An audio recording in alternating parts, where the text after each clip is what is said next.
clubhouse, tiny living room, more common space but less living space. Highest carpet area up to 70% only in Jane's home. பாகிஸ்தானுடனான சண்டை நிறுத்தம் எதிரொலி காரணமாக பங்குச்சந்தைகள் அதிகரித்திருக்கின்றன.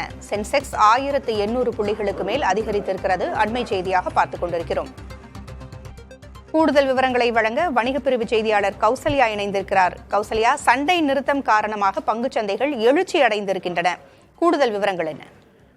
வணக்கம் புகழி. இது என்ன அப்படின்னா, நீங்களே சொல்லிட்டீங்க, சீஸ் ஃபயர் வந்து நிறுத்திருக்காங்க அதனாலதான் அப்படின்றது. இதுதான் முதல்ல இம்பாக்ட். என்ன அப்படின்னா, மார்க்கெட் எப்பயுமே என்னன்னா உள்நாட்டு நிறுவனங்கள், உள்நாட்டுல இருக்கிற பொருளாதார சூழல்களையும் வெளிநாட்டுல இருக்கிற பிரச்சனைகளையுமே இம்பாக்ட் பண்ணும். அந்த வகையில பாத்தீங்கன்னா நம்ம இப்ப மேஜரா இருக்கிறது இந்தோ பாகிஸ்தானோட விஷயங்கள் தான்.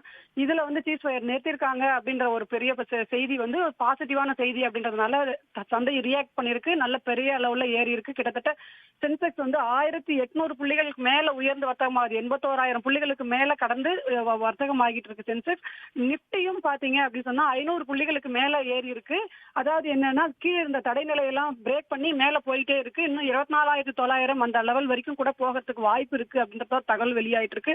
இதுக்கு காரணமே என்னன்னா, நீங்க சொன்ன மாதிரி சீஸ் ஃபயரை நிறுத்தினது ஒரு விஷயம். இரண்டாவது விஷயம் என்னன்னா, இரு நாட்டு ராணுவ அதிகாரிகளும் வந்து இங்க வந்து பேச்சுவார்த்தை இன்னைக்கு நடத்த போறாங்க அப்படின்ற ஒரு விஷயமும் இருக்கு. இதுவும் சந்தையில கவனமா பார்க்க வேண்டிய ஒரு விஷயமா இருக்கு.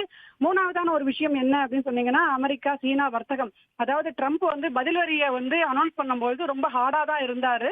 என்ன அப்படின்னா, நான் எல்லாருக்கும் விதிப்பேன், நீங்க வந்தே ஆகணும், எனக்கு கொடுத்தே ஆகணும்னு இருந்தாரு. ஆனா அதுக்கப்புறமான ஒரு விஷயங்கள் எல்லாம், சீனா வந்து நீ வரி விதிச்சீங்கன்னா நானும் அது உனக்கு பதில் வரி விதிப்பேன் அப்படின்னு சொல்லிட்டு போட்டிக்கு சீனா பண்ணிக்கிட்டே இருந்ததுனால இப்ப அவர் கொஞ்சம் சாஃப்டன் ஆயிருக்காரு அப்படிங்கறதே சொல்லலாம்.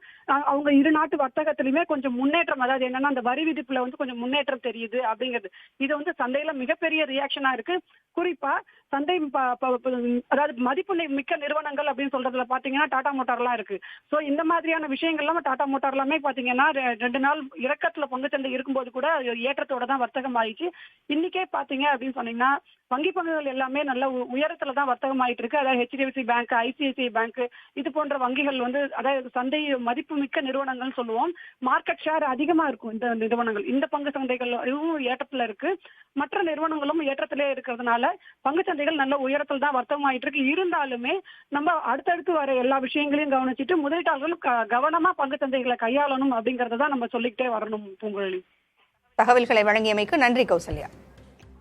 Big clubhouse, tiny living room, more common space but less living space. Highest carpet area up to 70% only in Jane's home.